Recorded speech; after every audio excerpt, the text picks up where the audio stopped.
ऊंचा ये आशीष हमारी है चर्च। मेरी ये प्रार्थना है आज इस सभा के दौरान, इस प्रभु भोज मीटिंग के दौरान, इस वचन को सुनने के दौरान आपकी स्पिरिट्स एक नए लेवल के लिए सेट कर दी जाएंगी और जिन चीजों से होकर आप गुजर रहे हैं, मेरा परमेश्वर आपकी स्पिरिट में आज एक ग्रेस देगा, वो ताकत आपको देगा। आमीन। ऊंचा ये आशीष हमारी है चर्च।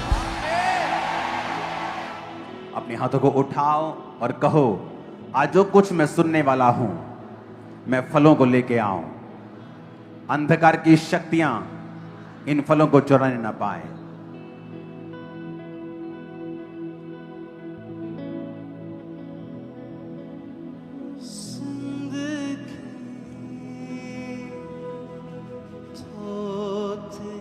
जो गवाही मैं सुनूं, जो वचन आज मैं सुनूं, मेरी जिंदगी उससे सेम ना रहे।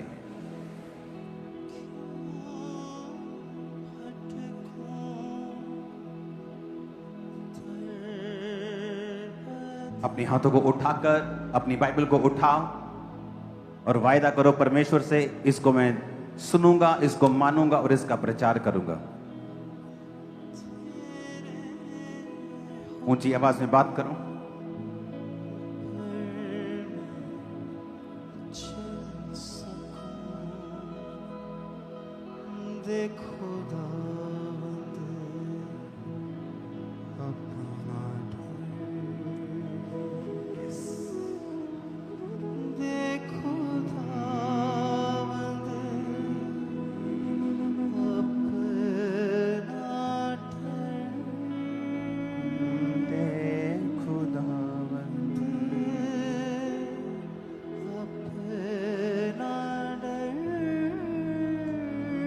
तेरे हुक्मों पर मैं चल सकूं, दे खुदावंद अपना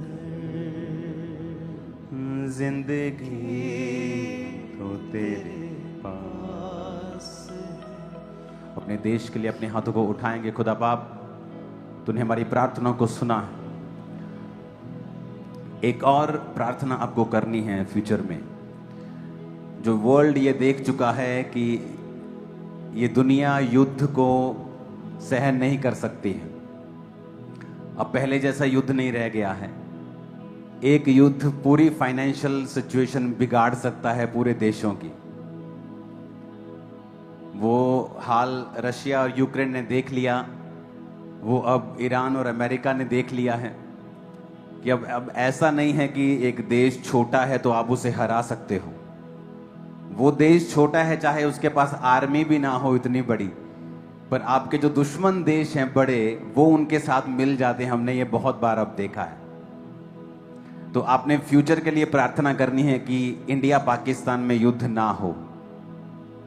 ओके, अब ये अफोर्ड नहीं कर पाएंगे लोग, तो क्रिश्चियन लोगों का काम है आपको प्रेयर करनी है आर्मी के लिए, टेररिज्म के खिलाफ कोई अंधकार की शक्ति उनकी लाइफ में काम ना करे और किसी भी देश से युद्ध ना हो। देश की इकोनॉमी के लिए अपने हाथों को उठाएंगे और प्रार्थना करेंगे। खुदाबंद, तेरे नाम में सब सेफ रहे, तेरे नाम में शांति रहे। हम जानते हैं ये अंतिम दिनों की निशानियां हैं युद्ध की, देश देश के साथ, कौम कौम के साथ, राज्य राज्य के साथ। लेकिन हम मांगते हैं खुदाबंद कि हमारे समयों में हमें शांति दे। हम इसके लिए प्रार्थना कर सकते। तूने हमें हयाव दिया है खुदा बाप, और हम प्रार्थना करते शांति के लिए, देश की तरक्की के लिए खुदाबंद, सब लीडर्स के लिए खुदाबंद, उनकी लाइफ के लिए मेरे पिता परमेश्वर। अंधकार की शक्तियां उनके जीवनों से कार्य न कर सके, खुदा उन्हें छू, तेरा आत्मा उन्हें छुए। प्रभु यीशु मसीह के सामर्थी नाम में हम मांगते हैं। गवाही को सुनने से पहले इस वचन को मैं चाहता हूं आप सुनो, गवाही को हम बाद में सुनते हैं। बाइबल में एक ही ऐसी पुस्तक है जिसको सुनने से ही आप आशीषित हो जाते हो। कौन सी पुस्तक है वो? कौन सी पुस्तक है? बाइबल में एक लौती ऐसी पुस्तक है जिसको सुनने से ही आप ब्लेस्ड होते हो। बाकी सारे वचन हैं जो आप मानने से ब्लेस होते हो। कि आप चोरी नहीं करना, व्यभिचार नहीं करना। लेकिन बाइबल की एक लौती पुस्तक है जो सिर्फ आपको यह कहती है कि अगर तू इस पुस्तक को सिर्फ पढ़ेगा, और जो अनपढ़ हैं उनके लिए कहता है कि अगर तू इस पुस्तक को सुनेगा तो तब भी तू आशीषित होगा और धन्य हो जाएगा। तो मैं तो आपको ये बताता हूं कि ये एक हथियार है हमारे लिए कि अगर आपको अपनी लाइफ में डाउन फील होता है या आपको लगता है कि आशीष आपकी लाइफ का हिस्सा नहीं है, और आप प्रकाशित वाक्य पढ़ें तो वचन ये कहता है, प्रकाशित वाक्य 1 अध्याय उसका 3 में लिखा है, धन्य है वो जो इस भविष्यवाणी के वचन को पढ़ता है और वो जो सुनता है और इसमें लिखी हुई बातों को मानता है, क्योंकि समय निकट है। यानी जो सुनता है, जो पढ़ता है, वो सब आशीषित हैं जब आप इस प्रकाशित वाक्य की पुस्तक को पढ़ते हैं। क्योंकि इसमें कुछ चीजें हैं जो आप मानते हैं, लेकिन कुछ चीजें ऐसी हैं जो आप मानते नहीं हैं क्योंकि अभी वो होने वाली हैं या कुछ हो रही हैं या होने वाली हैं। तो जब भी आप इस पुस्तक को पढ़ते हैं या सुनते हैं, आप आशीषित होते हैं।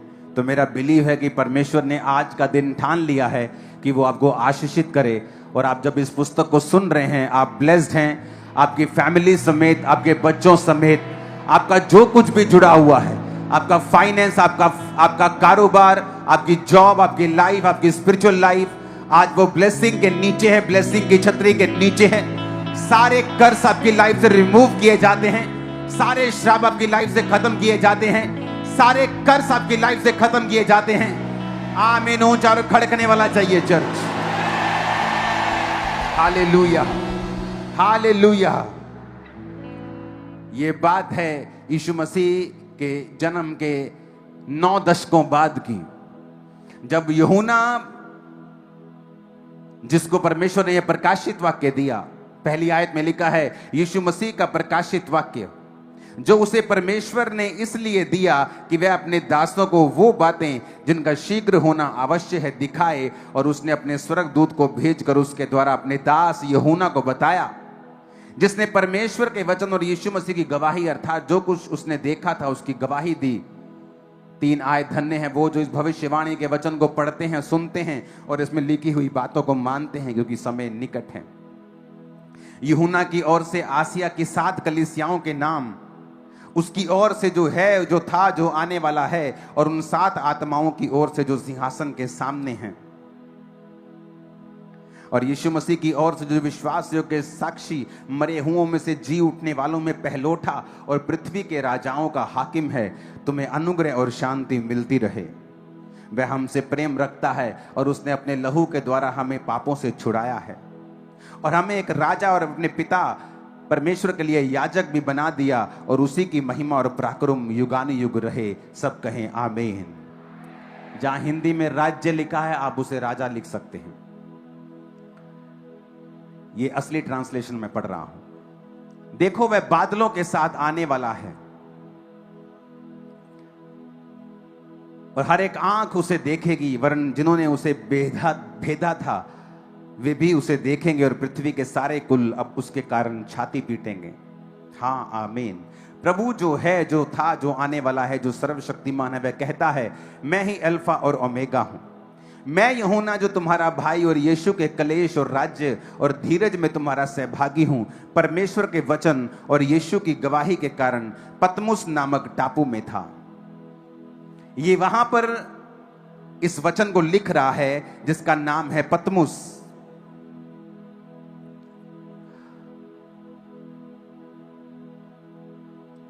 और ये पतमुस नामक जो टापू है, ये 50 मील यानी 80 किलोमीटर के दूर है, जहां ये यूहन्ना रहता था।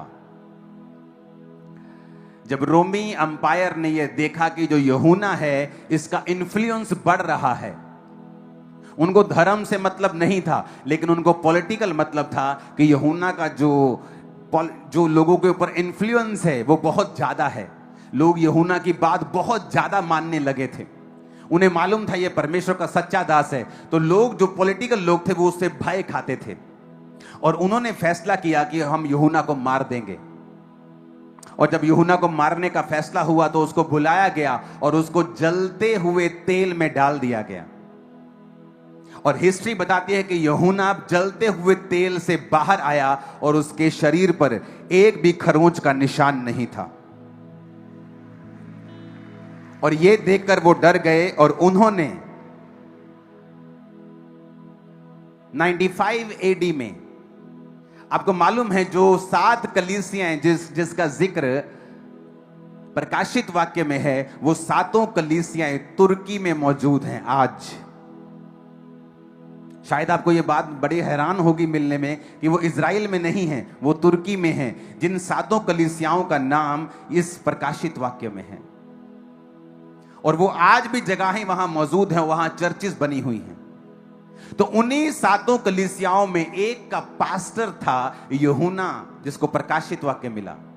और जब वो वहां पर इफिसुस में प्रचार कर रहा था और लोग उसकी फॉलो करने लगे थे और हजारों लोग उसको फॉलो करने लगे थे, क्योंकि वो परमेश्वर का चेला था और उसके द्वारा परमेश्वर ने मिरेकल्स किए थे और वो परमेश्वर के सुसमाचार को और उसकी गवाही को बताता था कि वो जी उठा है। तो इससे भय खाकर रोमी अंपायर ने, उससे राजा ने भय खाया और 95 एडी में उसको बुलाया और जलते तेल में डाला। और वो जब नहीं मरा तो उससे वो डर गए और उसे पतमुस नामक टापू के ऊपर छोड़ दिया गया। ये पतमुस नामक टापू आज के देश, जो आज जहां पे है, उस देश का नाम है ग्रीस। और ये ग्रीस पे पतमुस नामक टापू, जो इसकी जगह इफिसुस जहां ये पास्टर था यूहन्ना, इसको जब छोड़ा गया वहां से, ये 80 किलोमीटर दूर एक ऐसे आइलैंड पे छोड़ दिया गया जहां आज लोग छुट्टियां मनाने के लिए जाते हैं। उन आइलैंड्स के ऊपर, उन दिनों में वो आइलैंड छुट्टियां मनाने के लिए नहीं होते थे, क्योंकि उन जगहों के ऊपर कोई ज्यादा फसल नहीं होती थी। जस्ट वो आइलैंड होते थे, पथरीले आइलैंड, या वहां सिर्फ पेड़, जंगली पेड़ होते थे। बस एक समुद्र के बीच में एक छोटा सा हिस्सा होता था और वहां उसलिए लोगों को छोड़ दिया जाता था कि वो लोग वहां जाएं और वो भूख से मर जाएं। कुछ लोगों को जिनको ये मार नहीं सकते थे या मार नहीं पाते थे पॉलिटिकली, या मार नहीं पाते थे विरोध के कारण, या मार नहीं पाते थे, या यूहन्ना के कारण जो तेल से बाहर आ गया था मार नहीं पाते थे, तो उनको ये पतमुस नामक टापू के ऊपर छोड़ दिया करते थे। तो जब पतमुस नामक टापू पे जब सब प्रिजनर्स को, जब जेल में रखने वाले जो कैदी होते थे, उनको छोड़ देते थे वहां पे, तो उनको जो पूरा टापू था, उनको टापू में एक जगह बांध के नहीं रखते थे, क्योंकि वो टापू बहुत बड़े नहीं होते थे। तो उन टापुओं के ऊपर वो लोग उनको छोड़ देते थे और वो जो कैदी थे सारा टापू घूम सकते थे।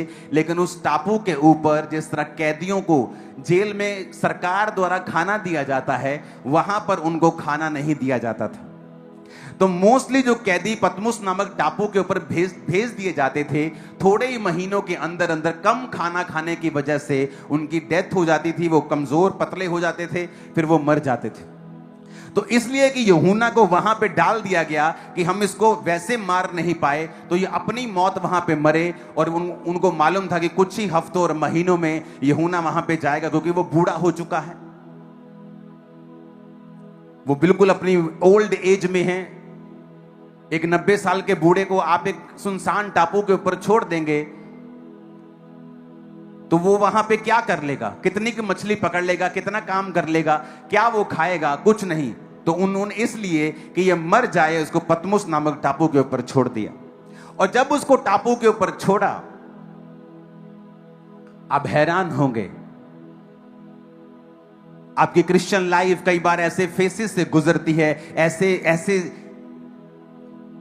कंडीशन से होके गुजरती है जहां आपको लगता है कि आप डेथ के करीब हैं, जहां आपको लगता है कि आपकी लाइफ बहुत बड़े ट्रबल में चली गई है, बहुत बड़े मुश्किल में चली गई है, जहां कोई रास्ता आपको नजर नहीं आता है, जहां आपके जैसे जो आपके दशा में लोग हैं वो मर रहे हैं आपकी आंखों के सामने, जिस तरह यूहन्ना की आंखों के सामने उस पतमुस नामक जो टापू था उसके कैदी मर रहे थे।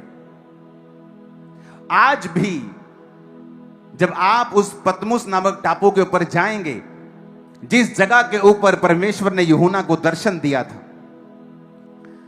10 आयत में लिखा, मैं प्रभु के दिन आत्मा में आ गया और अपने पीछे तुरही सा बड़ा शब्द ये कहते हुए सुना, जो कुछ तू देखता है उसे पुस्तक में लिखकर 7 कलीसियाओं के पास भेज दे, अर्थात Ephesus, Smyrna, Pergamum, Thyatira, Sardis, Philadelphia, Laodicea. ये 7 कलीसियाएं आज तुर्की में मौजूद हैं। आप यहां जा सकते हैं, आप इस जगहों पे घूम सकते हैं। वहां आज भी चर्चिस हैं, आज भी सारी हिस्ट्री वहां पे मौजूद है। तब मैंने उसे जो मुझसे बोल रहा था देखने के लिए अपना मुंह फेरा और पीछे घूमकर मैंने सोने की 7 दीवटें देखी।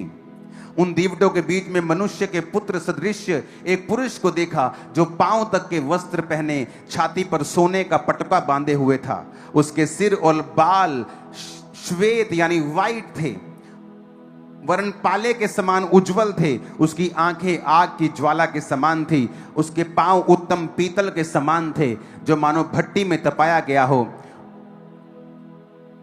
और उसका शब्द बहुत जल के शब्द के समान था। हालेलुया। अब उसे यीशु मसीह के दर्शन होते हैं और यीशु मसीह उसे दिखाई देते हैं और उसे कहते हैं, जो कुछ तू देख रहा है उसे लिख ले। जब आप मसीह में आते हैं, बाइबल में एक बड़ी गहरी बात लिखी है। लोगों को लगता है कि ऐसा क्यों लिखा है? बाइबल में लिखा है, अन्याय क्यों नहीं सहते?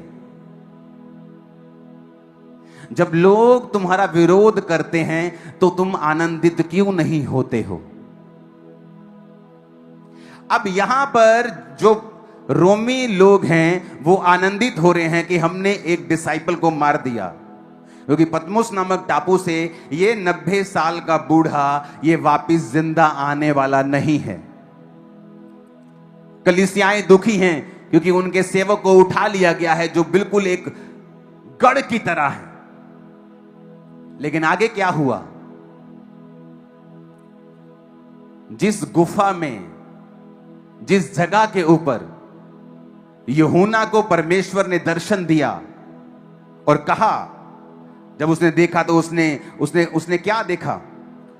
बाल श्वेत यानी वाइट हैं, जो बुजुर्गी को, समझदारी को दर्शाता है। हम बोलते हैं ना कई बार, यार तेरे तो बाल चिट्टे हो गए, हुंदा अकल दी गल कर ला। यानी जब बाल वाइट हो जाते हैं तो वो बुजुर्गी को, समझदारी को दर्शाता है। तो परमेश्वर के बाल जब देखे गए तो वो वाइट थे, उज्जवल थे, यानी वो समझदार है, वो बुद्धिमान है। उसकी आंखें आग की ज्वाला के समान थी। जब आप आग में चीजों को डालते हैं, जब आप सुनियारे के पास जाते और बोलते, ये सोना मेरा जरा करना, इसको बेचना है, तो वो आपकी शक्ल देख के आपको पैसा नहीं देता, वो सोने को आग में डालता है, क्योंकि आग झूठ नहीं बोलती, इंसान बोलता है।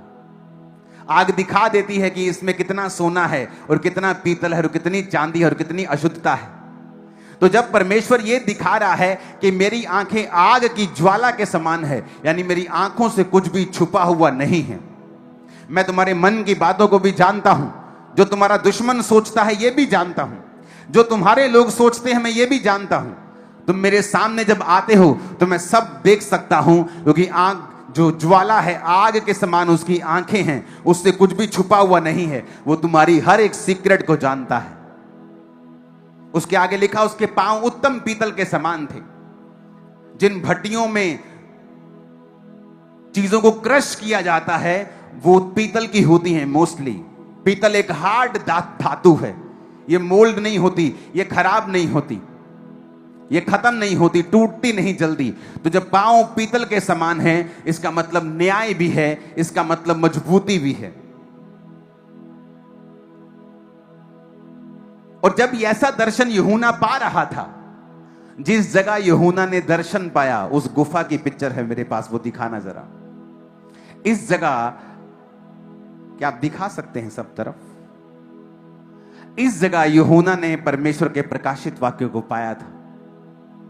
यह पतमुस नामक टापू आज भी है, और जिस जगह उसने परमेश्वर के दर्शन को पाया था, वो जगह आज भी वहां मौजूद है, और दुनिया भर के सैलानी वहां जाते हैं हर साल। ये ग्रीस में आज भी मौजूद है। अब यहां पर इस जगह के ऊपर परमेश्वर उसे दर्शन दे रहा है, और उसे वो दे रहा है जो आज तक हिस्ट्री में कभी किसी को नहीं मिला था, जो आज तक जब से धरती बनाई गई थी वो बातें किसी मनुष्य को नहीं बोली गई थी, जो यूहन्ना को इस जगह के ऊपर बताई गई।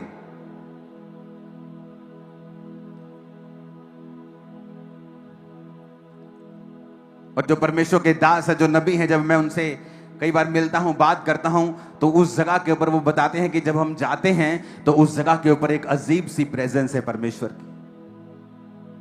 जब उस जगह पे हम बैठते हैं, सिर्फ खड़े रहते हैं, तो सिर्फ खड़े रहने से जब हम वापिस आते हैं हमारी जिंदगी सेम नहीं होती, कुछ बदल चुका होता है। वहां इतनी प्रेजेंस है परमेश्वर की और पवित्र आत्मा की इतनी हजूरी है वहां के ऊपर। लोकेशन मायने रखती है। जब जीसस क्राइस्ट ने उस अंधे को चंगा किया तो वो अंधा अपने घर में बैठा हुआ चीखे नहीं मार रहा था, वो उसी रोड के ऊपर था जिस रोड से परमेश्वर निकल रहे थे। जिस रोड से परमेश्वर निकल रहे थे उसी रोड से ही आकर उस 12 साल की लहू बहने वाली औरत ने परमेश्वर के पल्ले को छूकर अपनी शर्मिंदगी को खत्म कर लिया था। जो लोग सोचते विश्वास होना चाहिए, आप कहीं भी चले जाओ, किधर भी चले जाओ, ये रॉन्ग है। लोकेशन मायने रखती है। जिस जगह परमेश्वर काम कर रहा है मायने रखता है। एक विश्वासी को यह पता है आंख की बीमारी होने पर how to go to best doctor, best eye doctors in my area, कैसे ढूंढना है गूगल से। लेकिन जब हीलिंग की बारी हो, डिलीवरेंस की बारी हो, आत्मिक तरक्की की बारी हो, फिर किस चर्च जाना है, यह मूर्ख विश्वासी कभी ढूंढते नहीं, क्योंकि हर एक चीज के स्पेशलिस्ट हैं। लोकेशन मायने रखती है। आज भी वो लोग बताते हैं कि जब हम यहां वहां पर जाते हैं तो जस्ट वहां कोई प्रार्थना भी नहीं, जस्ट वहां पर जैसे खड़े हो जाओ तो परमेश्वर का आत्मा आपको भरने लगता है अंदर से। वो चीजें होने लगती हैं जो कभी नहीं हुई।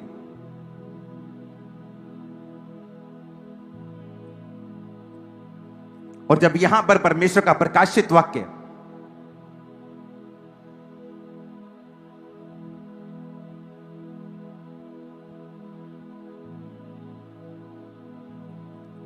उसको मिला तो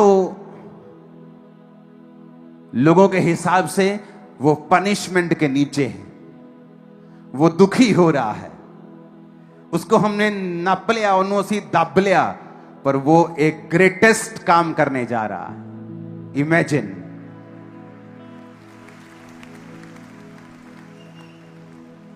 शैतान के हिसाब से इसे खत्म कर दिया गया है।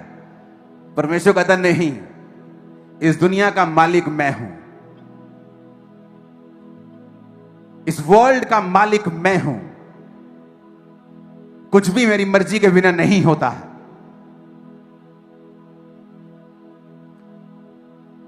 उन टापू में थोड़ी सी पॉपुलेशन पर यूहन्ना ने प्रचार किया,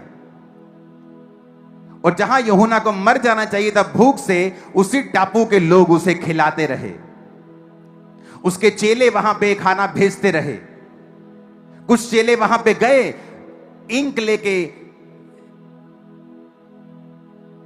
पेन लेके, जो वहां तब के होते थे, खाना लेके, और जो कुछ यूहन्ना ने उन्हें लिखाया उसने वो लिखा। यूहन्ना जिंदा रहा, 18 महीने बाद फिर वापस लौट आया और फिर अपनी पूरी उम्र भोग कर वो मरा और परमेश्वर में सो गया।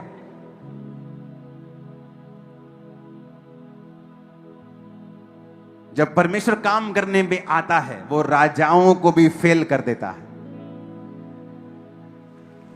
वो ये दिखाता है कि मैं राजाओं का राजा हूं। ये हुकूमतें जो चला रहे हैं, मैं इनके ऊपर हूं जो हुकूमत चला रहा हूं। जब कलीसियाएं सताव के नीचे होती हैं, उन्हें लगता है हम नष्ट हो रहे हैं। आप नष्ट नहीं हो रहे हो, आप एक ग्रेटेस्ट बीज बनने के लिए जा रहे हो। छत्तीसगढ़ की कलीसिया, मध्य प्रदेश कलीसिया, पंजाब कलीसिया, राजस्थान कलीसिया, आप एक बीज बनने जा रहे हो ग्रेटेस्ट हाइट के लिए जो परमेश्वर तैयार कर रहा है। मैं आपको बता रहा हूं, जब परमेश्वर ठान लेता है कि उसने काम करना है, शैतान को मालूम होता है कि यहां काम हो रहा है। वो जितनी मर्जी कोशिश कर ले, जितने मर्जी काम कर ले, जितने मर्जी कुछ भी कर ले, परमेश्वर के कार्यों को वो रोक नहीं सकता है। उस समय दुख लगता है कि ओह, यूहन्ना को कैसे बंदी बना लिया गया, परमेश्वर ने इसे छुड़ाया क्यों नहीं। लेकिन परमेश्वर जानता था कि मैंने इसे वो प्रकाशित वाक्य देना है जो पॉसिबल नहीं है इफिसुस में रहते हुए कि ये लिख पाए। तो परमेश्वर ने उस टापू में उसे भेजा जो बियाबान था, जो सुनसान था, जहां बहुत ही कम आदमी थे, बहुत कम खाने नाम की कोई चीज नहीं उगती थी वहां पे। बहुत कम खा खा कर कहीं कहीं से कुछ खा लिया, कोई मछली खा ली, कहीं कोई नारियल पी लिया, तो लोग स्टारवेशन से, भूख से और कमजोर होकर वहां पे मर जाते थे। लेकिन परमेश्वर का कार्य देखो, वो कहता है सब बातें मिलकर भलाई को पैदा करती है जो मुझसे प्रेम करते हैं, अर्थात वो जो मेरी इच्छा के अनुसार बुलाए गए हैं। आपकी लाइफ में कई बार आपको लगता है कि ये क्या हो गया, इतनी बड़ी मुसीबत कैसे आ सकती है, लेकिन आप नहीं जानते उस मुसीबत से परमेश्वर एक बहुत ग्रेट चीज निकालने वाले हैं। वो ऐसी ग्रेट होगी सदियों तक याद रखा जाएगा उससे। वो ऐसी ग्रेट होगी जबकि 7 पीढ़ियों तक, 1000 पीढ़ियों तक जाएगी। वो ग्रेटनेस ऐसी आपके स्पिरिट में परमेश्वर डाल देगा। जो श्राप आपकी जनरेशन से चलता आ रहा था, अब आपकी लाइफ में जो डीएनए वो चेंज हो चुका है, जो सक्सेस का डीएनए आपकी लाइफ में परमेश्वर डाल चुका है, वो जब तक यीशु मसीह नहीं आएंगे, चाहे 1000 पीढ़ियां हो, अब वो पीढ़ी दर पीढ़ी आपकी लाइफ से जाएगा। क्या ये छोटी बात है चर्च? नहीं, ये छोटी बात नहीं है, क्योंकि परमेश्वर जो कर रहा है वो बड़ा है। जो आपकी लाइफ में वो कर रहा है वो बड़ा है। आपको स्पिरिचुअल आईज ओपन करनी होगी और परमेश्वर के सामने देखना होगा, क्योंकि वो आपकी लाइफ में उस छोटे से दुख से, उस छोटी सी पीड़ा से, उस छोटी सी परसिक्यूशन से जो आपकी लाइफ में हो रही है, वो बड़ा कुछ करने के लिए जा रहा है। लोग निराश हो जाते हैं, उनकी लाइफ में थोड़ा सा दुख आता है, परमेश्वर के लिए थोड़ी सी परसिक्यूशन आती है, वो निराश हो जाते हैं, उनका नेचर चेंज हो जाता है, क्योंकि वो परिपक्व नहीं है। वो जानते नहीं हैं कि परमेश्वर ने उनके चैप्टर को बंद नहीं किया है। हालेलुया। वो एक नई स्पीड के लिए उसने किया है। उसने थोड़ी देर के लिए आपको रोका है, आपकी सर्विस करने के लिए। उसने थोड़ी देर के लिए आपको स्टॉप किया है, आपको कूल करने के लिए। आप डबल स्पीड से आगे भागने वाले हैं। और आमीन खड़कने वाला जी ये शैतान के कानून।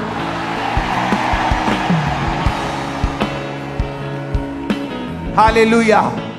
ऊंची आवाज में कहो हालेलुया। फिर से कहो हालेलुया। ऊंची आवाज में कहो हालेलुया। चिल्लाओ हालेलुया, हालेलुया, हालेलुया। अपने जीवन के सब शताबों के लिए बोलो थैंक यू जीसस। सब दुखों के लिए बोलो थैंक यू जीसस। सबसे परीक्षाओं के लिए बोलो थैंक यू जीसस। जो खुदाबंद बड़ा कर रहा है मेरे जीवन में, थैंक यू जीसस। ऊंची आवाज में कहो मैं आगे बढ़ रहा हूं, मैं आगे बढ़ रही हूं। ये शैतान मुझे रोक ना पाएगा, ये सताव मुझे रोक ना पाएगा। Thank you Jesus. ऊंची आवाज में कहो हालेलुया। फिर से कहो हालेलुया, हालेलुया। आमीन, आमीन। जब आपको लगता आपका चैप्टर बंद हो गया, एक नया चैप्टर खुलने के लिए जा रहा है। यह भविष्यवाणी आपके लिए, आपके परिवार के लिए, आपके कैरियर के लिए है। एक नया चैप्टर आपकी लाइफ में खुलने जा रहा है, जो आपकी लाइफ का मोस्ट ब्यूटीफुल चैप्टर होगा। ओ आमीन खड़कने वाले साथ चाहिए ऊंची आवाज के। आमीन, आमीन, आमीन, आमीन, आमीन, आमीन, आमीन। हालेलुया। जब मैं सेवकाई के लिए बुलाया गया था और परमेश्वर ने मुझे अपने आत्मा से विश्वासियों के घर दिए थे, मैं उनको जानता नहीं था। और परमेश्वर की आत्मा ने मुझे कहा था बाइक लेके चल इस गांव में, और उस गांव में परमेश्वर ने कहा रुक, इस गली के पास रुक और यहां पूछ कि यहां इस गली में कौन क्रिश्चियन है। उन्होंने कहा आप जिस गली के बाहर रुके हो यहां एक ही घर क्रिश्चियन है, पूरी कॉलोनी में एक ही घर क्रिश्चियन है, और जिस गली के बाहर आप रुके हो इसी गली में है, और जिस घर में वहां छोटा सा पीला सा बल्ब जल रहा है वही क्रिश्चियन है। और दूसरे घर में जहां मैं गया उनके पास बेबी नहीं था, वो भी मेरे सामने 5-7 गांव छोड़ के। और उस गांव में जब मैं गया और परमेश्वर ने कहा रुक और यहां पूछ कौन क्रिश्चियन है। उस व्यक्ति से पूछा यहां कौन क्रिश्चियन है, कहा यहां 2 घर क्रिश्चियन हैं और जहां आप रुके हो ये आपका बिल्कुल सामने वाला घर, यहां यही क्रिश्चियन है। उनके घर में अंदर गया, उन्होंने मुझे जब मैंने जय मसीह की बोला, उन्होंने मुझे रिसीव किया। मैंने कहा मैं यहां रहता हूं खामरा में, मैंने चर्च स्टार्ट की है, आप आया करो। कहती बहुत मैं बीमार बहुत मेरे लिए प्रेयर कर। मेरी कुड़ी लिए प्रेयर करो तो मुंडा तो बच्चा नहीं हुंदा। मैं कहा मैं प्रेयर करूंगा आपके लिए, डोंट वरी। जब प्रेयर हुई उसके बेबी हुआ उसी साल। अमेजिंग मिरेकल फर्स्ट डे से। सुनो, मिरेकल्स होने के बाद, डिलीवरेंसेस होने के, जब ये चल रहा था मेरी लाइफ में एक सिकनेस एंटर करती है और मुझे बुखार होना शुरू होता है रोज 103, 102, 101। क्रोसिन खा रहा हूं, बुखार उतर रहा है, क्रोसिन छोड़ दी, बुखार चढ़ गया। 1 दिन 2 दिन 3 दिन 2-3 दिन बुखार चढ़ जाए आदमी की हालत बुरी हो जाती है। ये भाई साहब उतरने का नाम नहीं ले रहे। 2 महीने 3 महीने आप कितनी पैरासीटामोल खा लोगे, आपका शरीर खराब कर देगा वो। टेस्ट होने शुरू हुए, टेस्टों में कुछ पकड़ में नहीं आ रहा है, बुखार बढ़ता जा रहा है, कमजोरी बढ़ती जा रही है। टेस्ट हो रहे हैं कि कभी किसी बीमारी के लक्षण आ रहे हैं कि ब्रूसेलोसिस नाम की बीमारी है, जानवरों से आती है, इस बुखार का इलाज नहीं होता, डेथ हो जाती है। इतना मैं कमजोर हो गया कि कंघी तक पकड़नी मुश्किल हो गई। और तब मैंने सोचा शायद मेरी लाइफ का एंड होने वाला है। हमें मालूम नहीं होता कि आपकी लाइफ की जो शुरुआत होनी है, आपकी लाइफ की जो चढ़ाई होनी है, उससे पहले हो सकता है शैतान आपको डाउन करने की कोशिश करे। और परमेश्वर अलाउ करता है कई बार परीक्षाओं को आपकी लाइफ में। और मैं जानता नहीं था, जहां मुझे लग रहा था मेरी लाइफ एंड हो रही है, परमेश्वर भारत की सबसे बड़ी कलीसिया की बुनियाद को डाल रहे थे और उसे खड़ा करने के लिए कैसे करना है। इमेजिन करो, उसमें मुझे कुछ मालूम नहीं था क्या होगा, फ्यूचर में मेरे लिए क्या रखा है। इतना पता था बस परमेश्वर में आ गए हैं, मर गए तो स्वर्ग चले जाएंगे, बस इससे ज्यादा कुछ मालूम नहीं था। परमेश्वर ने बोला मैं तुझे इस्तेमाल करूंगा, शायद इतना इस्तेमाल कर लिया बहुत होगा, शायद इतना ही बोला होगा। क्योंकि जब आप विश्वासी होते हैं, नए विश्वासी होते हैं, आपको कभी भी परमेश्वर पूरा प्लान जाहिर नहीं करता है ताकि आपको विश्वास के द्वारा चला सके। क्योंकि बिना विश्वास के उसे प्रसन्न करना अनहोना है। परमेश्वर कभी प्लान नहीं बताएगा पूरा, आपको जस्ट छोटा छोटा प्लान मालूम होगा, अगला कदम मालूम होगा कि मुझे क्या उठाना है। इमेजिन करो जब यूहन्ना को वहां से भेजा जा रहा होगा, लोग रो रहे होंगे कि हो हमारे जीवन में कलेश आ गया, परसिक्यूशन आ गया। लेकिन वहां पे क्या हुआ, वहां पे प्रकाशित वाक्य नाम की दुनिया की सबसे उत्तम, दुनिया का सबसे उत्तम अध्याय, दुनिया की सबसे उत्तम पुस्तक की सबसे उत्तम पुस्तक वहां पे लिखी जानी थी। उन 18 महीनों के पीरियड में यूहन्ना ने वहां यीशु मसीह को साक्षात देखा और उस पुस्तक को लिखा। इमेजिन करो वो ग्लोरी कि उस केव में परमेश्वर आपको दर्शन दे रहे हैं। और वहां अगर आप केव को जाके घूमेंगे तो वहां पे केव में जब यीशु मसीह ने दर्शन दिया था, वहां 3 दरारें आ गई थी केव में। उस गुफा में 3 दरारें हैं, बाप बेटा पवित्र आत्मा। और देखो उस गुफा में परमेश्वर उसे दर्शन दे रहे हैं और उसे बोल रहे हैं लिख। और वो आज तक हम पढ़ते हैं। जब शैतान आपको डाउन करने की कोशिश कर रहा है, जब लोग आपको सताएं, आपको बोलें कि यीशु मसीह को तू नहीं मानेगा, मगर मानेगा तो ये नौकरी तेरी चली जाएगी, मैं आपको सलाह देता हूं उस नौकरी को छोड़ दो। आपके लिए कुछ बेस्ट रखा है। सुनो, ऐसी नौकरियों को तुम नौकर रख लोगे, ऐसी नौकरियों को मैं आपको बता रहा हूं। लेकिन तुम में दम होना चाहिए परमेश्वर के लिए खड़े होने का। तुम्हें एमएलए बोल रहा है ना वहां का, सरपंच बोल रहा है वहां का, क्रिश्चियन नहीं होगा तो तेरे को बर्तन नहीं देंगे, तेरे घर में नहीं आएंगे, तेरी शादी नहीं होगी, तुझे बाहर निकाल देंगे, पानी नहीं देंगे। निकल जाओ वहां से, पानी पीना बंद कर दो वहां का। जो खुदा तुम्हें देगा वो कहीं बड़ा होगा, मैं आपको बता रहा हूं। ऐसा एक भी इंसिडेंट बाइबल में नहीं है जहां शैतान जीता हो और परमेश्वर हार गया हो। एक भी नहीं है पिछले 2000 साल में जब से कलीसिया आई है, एक भी नहीं। जब जब भी कलीसिया के ऊपर जुल्म हुए हैं, कलीसिया बड़ी है, लोग ब्लेस्ड हुए हैं, अनॉइंटिंग बड़ी है, सामर्थ बड़ी है, परमेश्वर का कार्य बड़ा है, कम नहीं हुआ। मेरी लाइफ की आशीष, मैं कोई ऊपर से नहीं आया हूं, स्वर्ग से नहीं उतरा हूं। मैंने भी स्ट्रगल किया है शरीर के साथ, शैतान के साथ, इच्छाओं के साथ।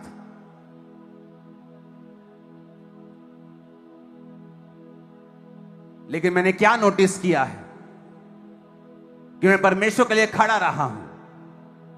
अगर किसी रिश्तेदार ने धमकी दी है छोड़ने की, तो मैंने पहले उसे छोड़ा है, मैंने छोड़ा है पहले। फैमिली ने धमकी दी है छोड़ने की, तो मैंने छोड़ा है पहले। पैसा नहीं मिलेगा, काम नहीं मिलेगा, मेरा दोस्त, हम दोनों इकट्ठे परमेश्वर में आए थे, इकट्ठे हमने परमेश्वर को माना था। जस्ट थोड़े दिनों का फर्क है बीच में, कुछ ही दिनों का, कुछ ही डेज का। बैप्टाइज्ड, लेकिन जब परमेश्वर में चला तो सताव आया और उसकी फैमिली ने बुलाकर उसको बोला कि बेटा, अगर तू क्रिश्चियन बनना चाहता है तो हम तुझे ना तो दुकान में हिस्सा देंगे और तेरी शादी भी नहीं करेंगे।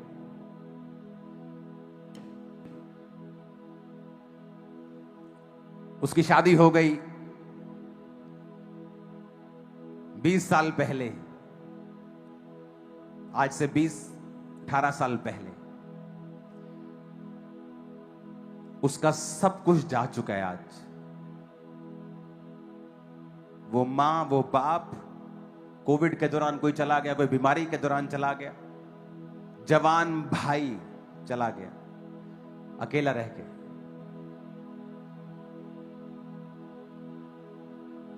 जो शैतान आपको डरा रहा है ना, शैतान खुद डरा हुआ है, वो इसलिए डरा रहा है।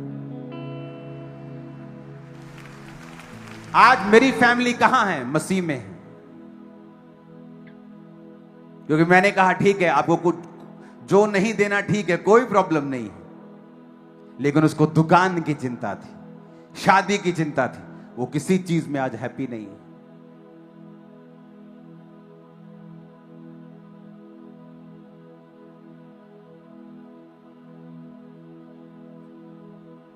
आपको लोग डराते हैं तो डराने दो उनको, उनके सताव को सहो, आनंदित रहो। तुम्हारा बाप कुछ ब्यूटीफुल लिख रहा है तुम्हारे लिए, कुछ जबरदस्त तुम्हारी लाइफ में होगा। समय दो परमेश्वर को। यहां तो इतने मूर्ख लोग हैं, 4 परसिक्यूशन आए, बपतिस्मा नहीं लेते, बोलते कल को शादियां कहां करेंगे। अरे तुम इतने तो मूर्ख हो। जो परमेश्वर कैंसर हील कर सकता है, जो मुर्दे जिंदा कर सकता है, तुम्हारी शादियां नहीं कर सकता क्या? यह अविश्वास इजराइलियों ने दिखाया था और उन्होंने कहा था हम वहां पे जाके हमने कोई बच्चे मरवाने हैं अपने। परमेश्वर ने कहा अब तुम वहां पे नहीं जाओगे, तुम्हारे बच्चे वहां जाएंगे। और उनमें से सिर्फ 2 लोग थे, उन लाखों लोगों में से, उस जनरेशन की, जो वहां पहुंचे जहां परमेश्वर उनको लेके जाना चाहता था। अविश्वास। डर लगता है रिश्तेदार से, डर लगता है समाज से, अविश्वास। और परमेश्वर जो ग्रेट है, जो बड़ा है, वो हमारे विश्वास से बियॉन्ड काम नहीं करता। वो अंधे को कहता है तेरे अंदर क्या विश्वास है कि मैं ये कर सकता हूं? हाँ प्रभु, मेरे अंदर विश्वास है। ठीक है, तेरे विश्वास के अनुसार तेरे साथ हो। कई कई जगहों के ऊपर उनको विश्वास नहीं था कि यीशु मसीह मेरे जीवन में ये प्रॉब्लम हल कर सकता है, क्योंकि यीशु मसीह उनका दोस्त था, क्योंकि वो उन्हीं में पला और बड़ा था। उनको विश्वास नहीं था। जहां विश्वास नहीं था तो बाइबल कहती परमेश्वर यीशु मसीह वहां बहुत सामर्थ्य के काम ना कर सका। सिर्फ कुछ बीमारों पर हाथ रख के उन्हें चंगा करके वो वहां से चला गया।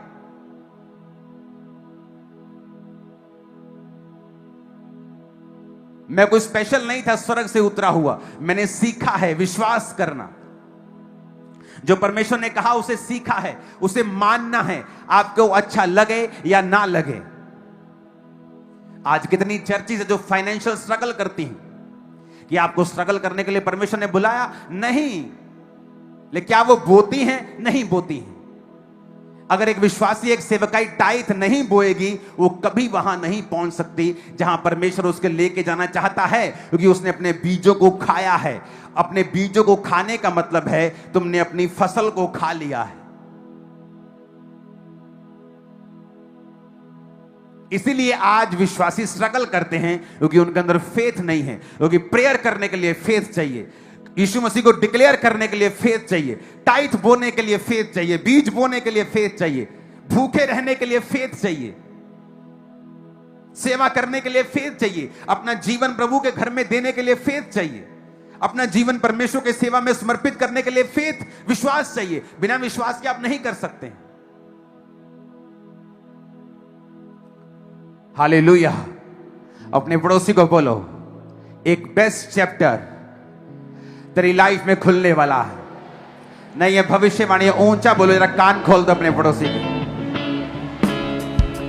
बोलो, बेस्ट चैप्टर तेरी लाइफ का खुलने वाला है। अपने विश्वास को बढ़ा ले। बोलो पड़ोसी को, अपने विश्वास को बढ़ा ले। परमेश्वर के लिए खड़ा हो जा। तू अपना बेस्ट वर्जन देखने के लिए जा रहा है, जा रही है। आमीन। साथ बोल दो ऊंची आवाज में। यहोवा के हाथों की रचना में हूँ, जयवंती होकर सदा मैं चलूं। मेरी रगों में यीशु का लहू, हर पल मैं तारीफ उसकी करूं। यहोवा के हाथों की रचना में हूँ।